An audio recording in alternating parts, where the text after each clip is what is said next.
Ang mabuting balita ng Panginoon ayon kay San Mateo.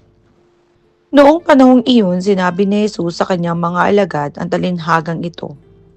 Ang paghahari ng Diyos ay katulad nito. Lumabas ng umagang-umaga ang may-ari ng ubasan upang humanap ng mga manggagawa.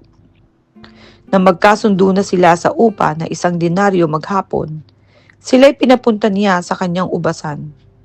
Lumabas siyang muli na mag-iikasyam ng umaga at nakakita siya ng iba pang patayo-tayo lamang sa liwasang bayan. Sinabi niya sa kanila, "Pumaroon din kayo at magtrabaho sa aking ubasan, at bibigyan ko kayo ng karampatang upa." At pumaraon nga sila. Lumabas na naman siya na mag-iika-12 ng tanghali at na mag-iikatlo ng hapon. At gayon din ang ginawa niya.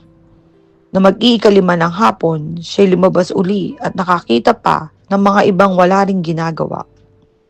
Sinabi niya sa kanila, "Bakit kayo tatayo-tayo lang dito sa buong maghapon?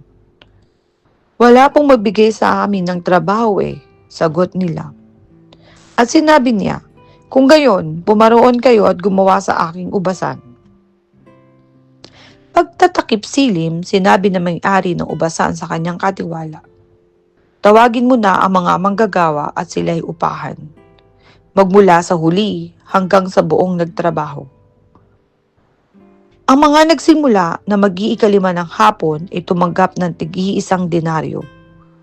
At nang lumapit ang mga nauna, inakala nilang tatanggap sila ng higit doon. Ngunit ang bawat isa ay tumanggap din ng 1 denaryo. Pagkatanggap nito, nagreklamo sila sa may-ari ng ubasan. Sabi nila, "1 oras lang pong gumawa ang mga huling dumating. Samantalang maghapon kaming nagpagal at nagtiis ng nakakapasong init ng araw. Bakit naman po ninyo pinagpare-pareho ang upa sa amin?" Ang sinabi niya sa isa sa kanila, "Kaibigan, hindi kita dinadaya.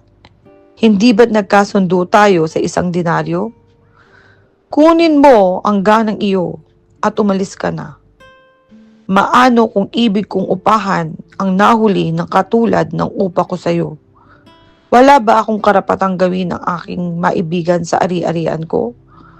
O naiinggit ka lang sa aking kabutihang loob?